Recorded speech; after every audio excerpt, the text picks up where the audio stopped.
ध्याये नित्यं महेशं रजतगिरिनिभं चारुचन्द्रावतंसं रत्नाकल्पोज्ज्वलाङ्गं परशुमृगवराभीतिहस्तं प्रसन्नं पद्मासीनं समन्तात् स्तुतममरगणैः व्याघ्रकृत्यं वसानं विश्वाद्यं विश्ववन्द्यं निखिलभयहरं पञ्चवक्त्रं त्रिनेत्रम् ध्याये नित्यं महेशं रजतगिरिनिभं चारुचन्द्रावतंसं रत्नाकल्पोज्ज्वलाङ्गं परशुमृगवराभीतिहस्तं प्रसन्नं पद्मासीनं समन्तात् स्तुतममरगणैः व्याघ्रकृत्यं वसानं विश्वाद्यं विश्ववन्द्यं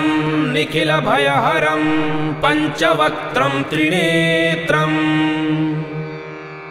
ध्याये नित्यं महेशं रजतगिरिनिभं चारुचन्द्रावतंसं रत्नाकल्पोज्ज्वलाङ्गं परशुमृगवराभीतिहस्तं प्रसन्नं पद्मासीनं समन्तात् स्तुतममरगणैः व्याघ्रकृत्यं वसानं विश्वाद्यं विश्ववन्द्यं निखिलभयहरं पञ्चवक्त्रं त्रिनेत्रम् ध्याये नित्यं महेशं रजतगिरिनिभं चारुचन्द्रावतंसं रत्नाकल्पोज्ज्वलाङ्गं परशुमृगवराभीतिहस्तं प्रसन्नं पद्मासीनं समन्तात् स्तुतममरगणैः व्याघ्रकृत्यं वसानं विश्वाद्यं विश्ववन्द्यं निखिलभयहरं पञ्चवक्त्रं त्रिनेत्रम् ध्याये नित्यं महेशं रजतगिरिनिभं चारुचन्द्रावतंसं रत्नाकल्पोज्ज्वलाङ्गं परशुमृगवराभीतिहस्तं प्रसन्नं पद्मासीनं समन्तात् स्तुतममरगणैः व्याघ्रकृत्यं वसानं विश्वाद्यं विश्ववन्द्यं निखिलभयहरं पञ्चवक्त्रं त्रिनेत्रम् ध्याये नित्यं महेशं रजतगिरिनिभं चारुचन्द्रावतंसं रत्नाकल्पोज्ज्वलाङ्गं परशुमृगवराभीतिहस्तं प्रसन्नं पद्मासीनं समन्तात् स्तुतममरगणैः व्याघ्रकृत्यं वसानं विश्वाद्यं विश्ववन्द्यं निखिलभयहरं पञ्चवक्त्रं त्रिनेत्रम्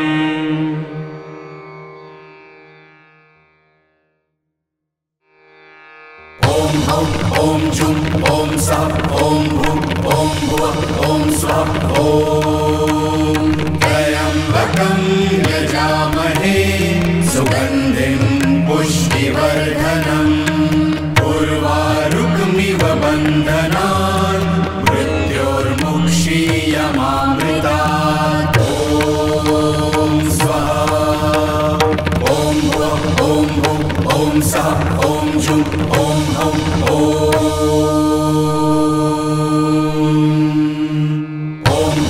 ॐ जुं ॐ सा ॐ भुं ॐ भुवः ॐ स्वः ॐ त्र्यम्बकं यजामहे सुगन्धिं पुष्टिवर्धनम् उर्वारुकमिव बन्धनान् मृत्योर्मुक्षीयमामृतात् ॐ स्वाहा ॐ भुवः ॐ भुं ॐ सा ॐ जुं ॐ हौं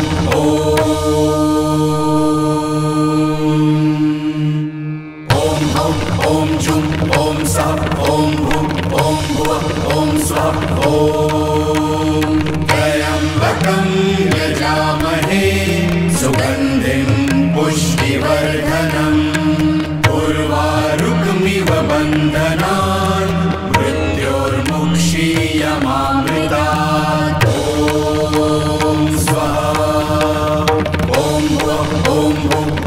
सः ॐ जुं ॐ हौं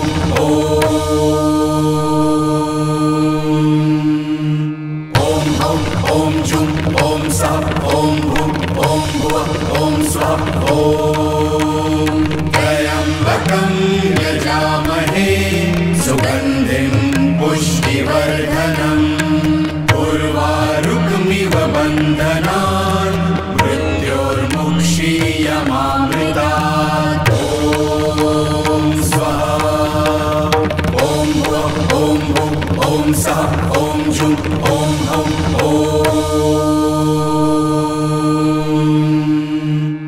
ॐ हौं ॐ जुं ॐ सः ॐ भुं ॐ भुवः ॐ स्वः ॐ त्र्यम्बकं यजामहे सुगन्धिं पुष्टिवर्धनम् उर्वारुकमिव बन्धनान् मृत्योर्मुक्षीयमामृतात् ॐ स्वाहा ॐ भुवः ॐ भुं ॐ सः ॐ जुं ॐ हौं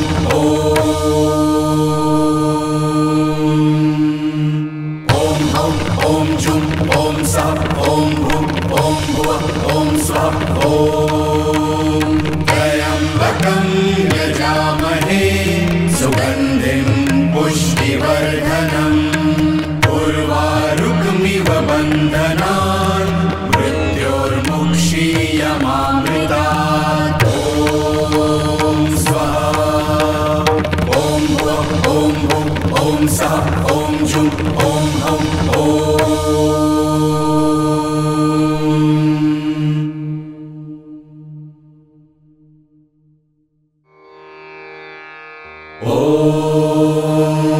मन्दारमाला कुलतालकायै कपालमालाङ्कृतशेखराय दिव्याम्बराय च दिगम्बराय नमः शिवाय च नमः शिवाय नमः शिवाय च नमः शिवाय ॐ मन्दारमाला कुलतालकायै कपालमालाङ्कृतशेखराय दिव्याम्बराय च दिगम्बराय नमः शिवाय च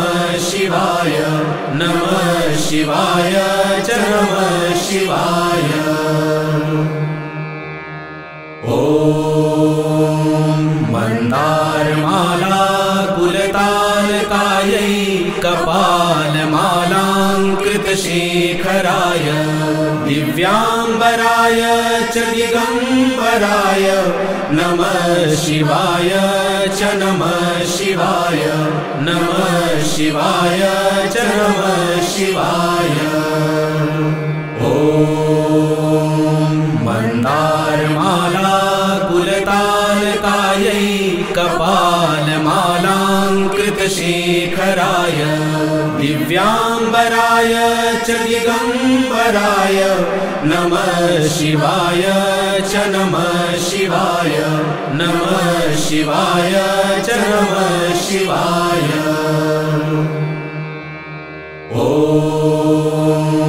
मन्दारमाला कुलतालकायै कपालमालाङ्कृतशेखराय दिव्याम्बराय च दिगम्बराय नमः शिवाय च नमः शिवाय नमः शिवाय च नमः शिवाय ॐ मन्दारमाला कुलतालकायै कपालमालाङ्कृतशेखराय दिव्याम्बराय च दिगम्बराय नमः शिवाय च नमः शिवाय नमः शिवाय च नमः शिवाय ॐ मन्दारमाला कुलतालकायै कपालमालाङ्कृतशेखराय दिव्याम्बराय च दिगम्बराय नमः शिवाय च नमः शिवाय शिवाय नमः शिवाय च नमः शिवाय। ॐ मन्दारमाला कुलतालकायै कपालमालाङ्कृतशेखराय दिव्याम्बराय च दिगम्बराय नमः शिवाय च नमः शिवाय नमः शिवाय च नमः शिवाय।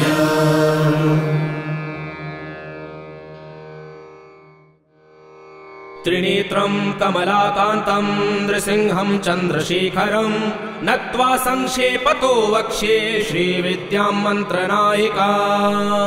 इयं तु सुन्दरी विद्या देवानामपि दुर्लभा गोपनीया प्रयत्नेन सर्वसम्पत्करी मता।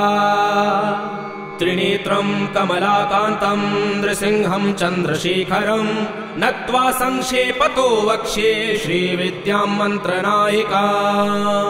इयं तु सुन्दरी विद्या देवानामपि दुर्लभा गोपनीया प्रयत्नेन सर्वसम्पत्करी मता। त्रिनेत्रं कमलाकान्तं नृसिंहं चन्द्रशेखरं नत्वा संक्षेपतो वक्ष्ये श्रीविद्यां मन्त्रनायिका। इयं तु सुन्दरी विद्या देवानामपि दुर्लभा गोपनीया प्रयत्नेन सर्वसम्पत्करी मता।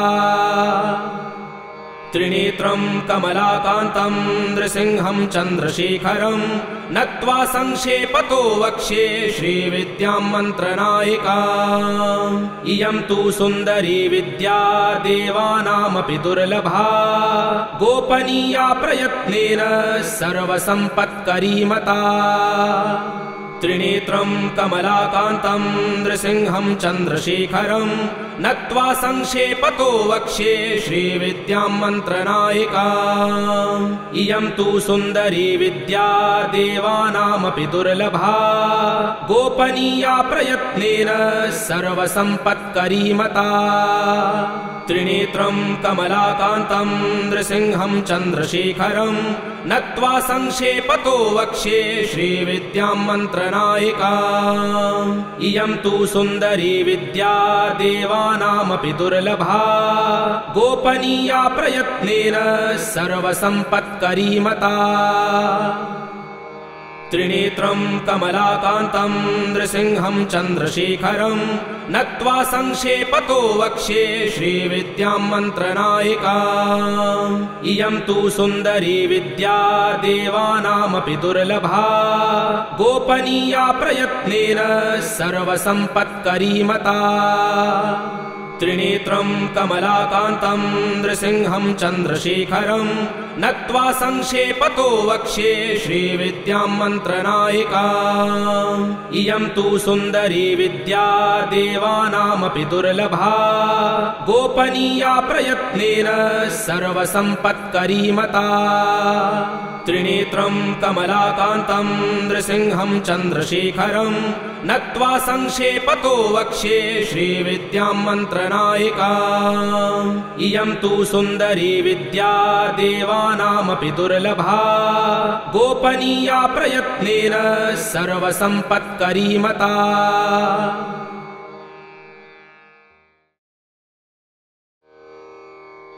श्रीं ह्रीं क्लीं ऐं सौः ॐ ह्रीं श्रीं कैलह्रीं हसकहलह्रीं सकलह्रीं सौः ऐं क्लीं ह्रीं श्रीं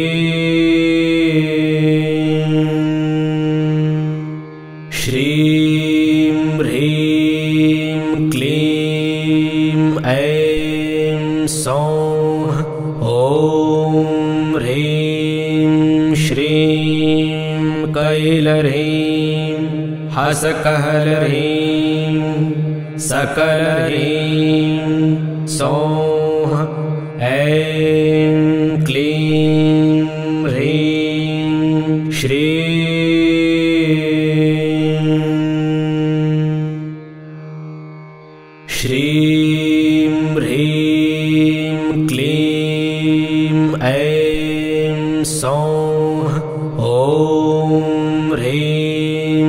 श्रीं कैलह्रीं हसकहलह्रीं सकलह्रीं सौः ऐं क्लीं ह्रीं श्रीं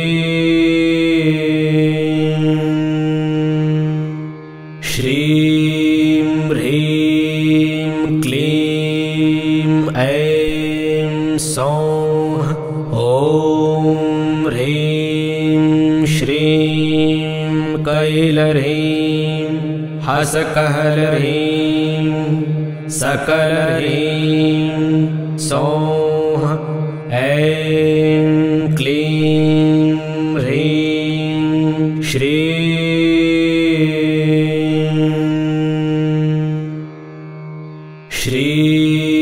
ह्रीं क्लीं ऐं सौः ॐ ह्रीं श्रीं कैलह्रीं हसकहलह्रीं सकलह्रीं सौः ऐं क्लीं ह्रीं श्रीं ह्रीं क्लीं ऐं सौः ॐ ह्रीं श्रीं कैलह्रीं हसकहलह्रीं सकलह्रीं सौः ऐं क्लीं ह्रीं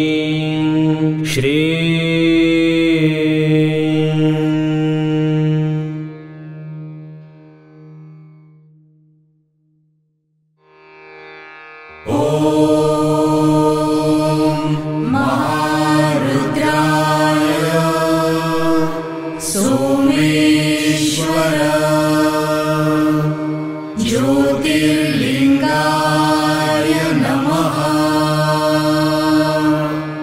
ॐ महारुद्राय सोमेश्वर ज्योतिर्लिंगाय नमः।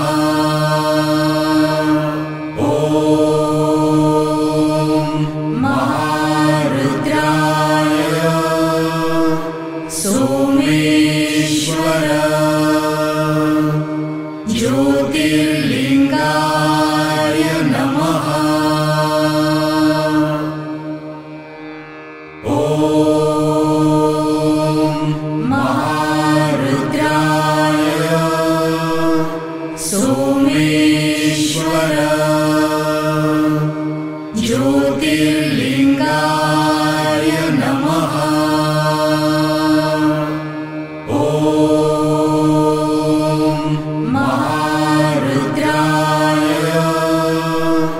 सोमेश्वर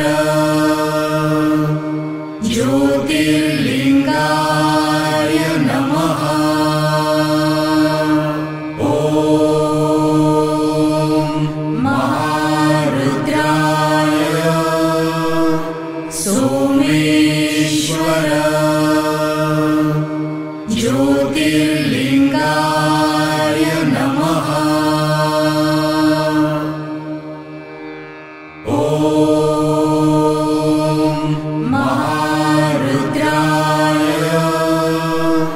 सोमेश्वर ज्योतिर्लिंगाय नमः। ॐ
नमः शिवाय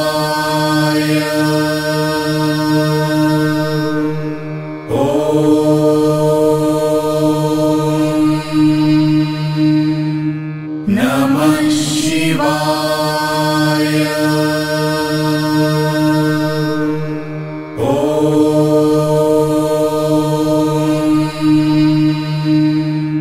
नमः शिवाय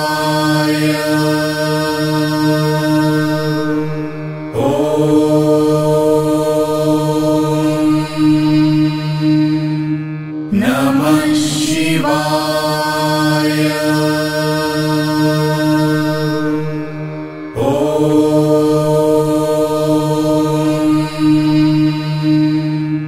नमः शिवाय नमः शिवाय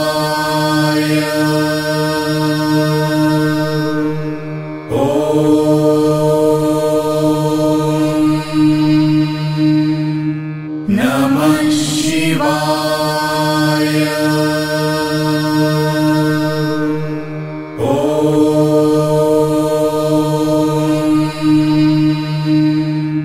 नमः शिवाय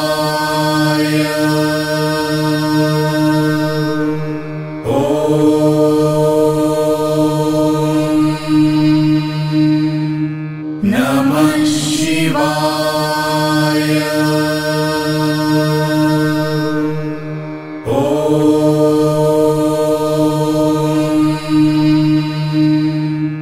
नमः शिवाय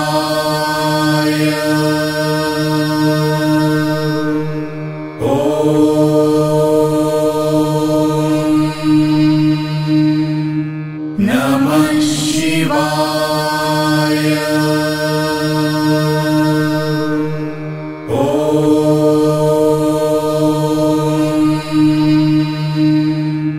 नमः शिवाय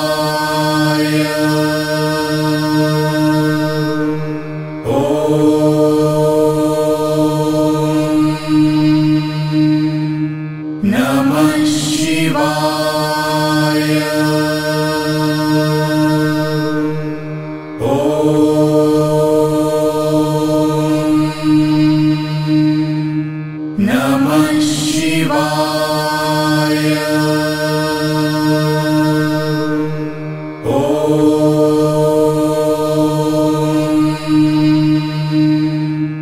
नमः शिवाय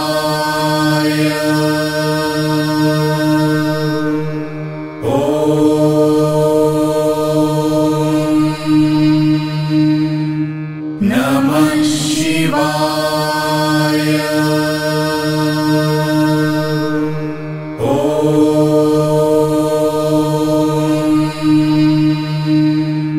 नमः शिवाय